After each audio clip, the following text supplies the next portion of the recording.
नमस्कार दोस्तों, स्वागत है आप लोगों का हमारे YouTube चैनल मंत्र साधना विज्ञान में।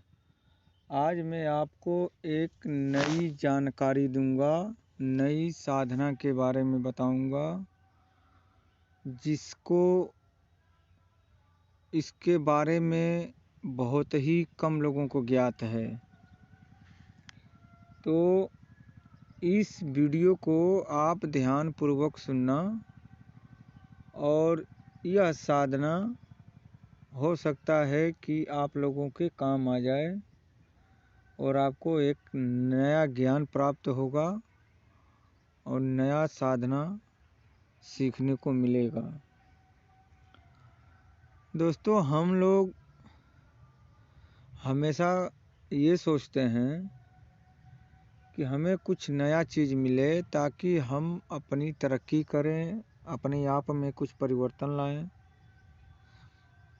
कुछ ऐसा करें कि हमारी घर गृहस्थी, हमारा परिवार सब कुछ ठीक ठाक से चले और हम समाज सेवा भी कर सकें, लोगों का भला भी कर सकें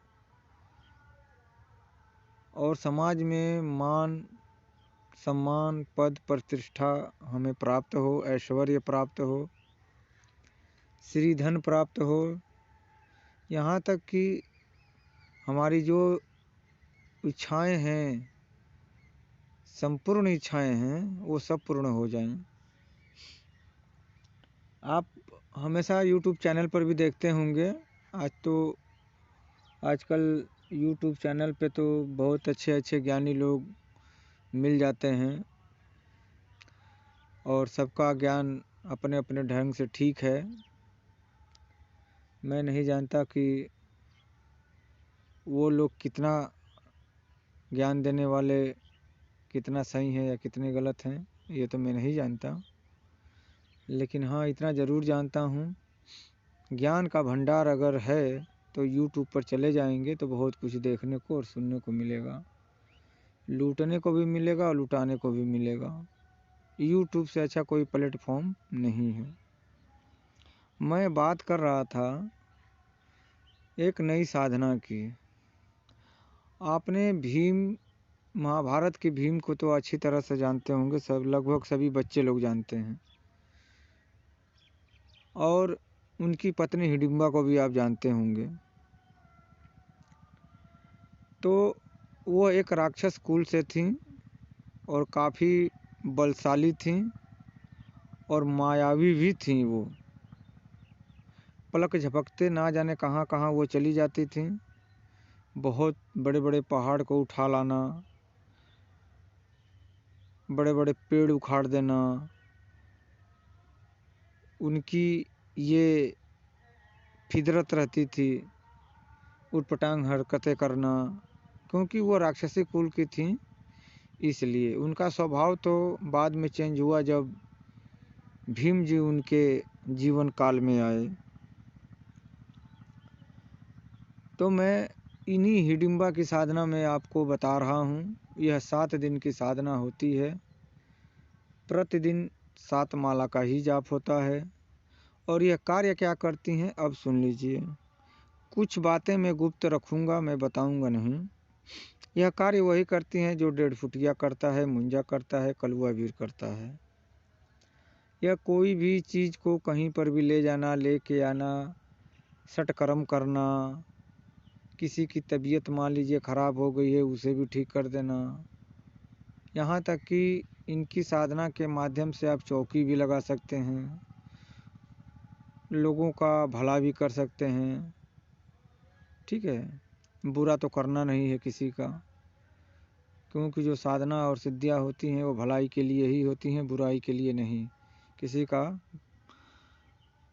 बुराई नहीं करना चाहिए और किसी का बुरा करके स्वयं का पाप का भागीदार नहीं बनना चाहिए। और इस साधना के माध्यम से अतुलनीय धन की प्राप्ति की जा सकती है। समाज में मान सम्मान, पद प्रतिष्ठा को हासिल किया जा सकता है, ऐश्वर्य हासिल किया जा सकता है। यह एकमात्र एक ऐसी साधना है कि 1.5 फुटिया मुंजा कलुआ बीर से भी कहीं ज़्यादा सरल है और इनसे जो है कई गुना बेटर है और ताकतवर भी है। यह अपने साधक को किसी भी प्रकार का कोई नुकसान नहीं पहुंचाती हैं, ना तो उसके परिवार को कोई नुकसान पहुंचाती हैं और ना ही इनके ऊपर किसी भी प्रकार का कोई आपत्ति आने देती हैं। यह साधना जो है आप अकेले अपने घर पे भी कर सकते हैं, अगर 4 साधक हैं तो एक साथ बैठकर भी कर सकते हैं, लेकिन डिफरेंस कम से कम 10-10 मीटर का होना चाहिए। इस बात का आप ध्यान रखें। अगर बहुत बड़ा हॉल है तो चारों कोने बैठ जाइए, आप साधना कर सकते हैं, अन्यथा घर से बाहर भी कर सकते हैं। लेकिन यह साधना 7 दिन की होगी। 7 दिन तक आपको पूर्णतः ब्रह्मचर्य का पालन करना है, सात्विक भोजन करना है, भूमि शयन करना है, सर के बाल के नाखून वगैरह जो कुछ भी हैं ये सब नहीं कटवाने हैं। वैसे ये सब करना जो है साधना काल में वर्जित रहता है। तो इस साधना को आप कीजिए और इसकी अगर जानकारी लेनी हो तो मेरे व्हाट्सएप पे या मुझे कॉल करके इसकी जानकारी ले सकते हैं। वैसे मैंने पूरी जानकारी आपको बता ही दी है वीडियो में। यदि फिर भी कोई शंका हो तो मुझसे पूछ सकते हैं और इस साधना को आप करें और फिर देखें आपको कैसे रिजल्ट मिलता है और आपकी जो भी परेशानियां हैं सब दूर हो जाएंगी। अगर कुछ जीवन में करना है और ये आगे बढ़ना है तो साधना के माध्यम से ही संभव है। यदि आप सोचेंगे कि अभी मेरे पास इतना धन आ जाए, मैं फलाने को दे करके अपना कर्ज मुक्त हो जाऊं, मुझे कुछ ऐसा संजीवनी मिल जाए, मैं खा लूं, मेरा रोग ठीक हो जाए, या मेरे परिवार का कोई सदस्य है वो ठीक हो जाए, या रिश्तेदार में, दोस्त में, मित्र में, तो ये ऐसे नहीं होता है। बिना साधना के माध्यम से तो कुछ भी संभव नहीं है। आप एक बार अपने जीवन में कोई भी एक साधना कर लीजिए। मेरा मानना है ये पीढ़ी ही नहीं, आने वाली आपकी जो भी पीढ़ियां हैं सब ठीक हो जाएंगी, संवर जाएंगी। सिर्फ आपको एक साधना करने की आवश्यकता है। आप कोई सा भी साधना कर लो, चाहे इतर योनि से संबंधित हो, चाहे देव योनि से संबंधित, मतलब कोई भी योनियां हों, जैसी भी साधना आपको सरल लगे उस साधना को आप कर सकते हैं। और दूसरी बात यह है कि आप परम पूज्य गुरुदेव जो भी आपके हों, मैं ये नहीं कहता हूँ कि मैं ही आपका गुरु हूँ, आपके जो भी गुरु हैं उनका जो है कि आप पालन कीजिए, उनकी आज्ञा का पालन कीजिए, उनकी सेवा कीजिए। गुरु को आपके धन से कोई मतलब नहीं है, इस बात का आप ध्यान रखिए, ठीक है ना। आप साधना करें, अपने जीवन को सफल बनाएं। मैं माँ भगवती से यही प्रार्थना करता हूँ आप सुख में जीवन व्यतीत करें, आपके जीवन में किसी भी प्रकार की कोई परेशानी नहीं आए। जय महाकाल, जय माँ कामाख्या।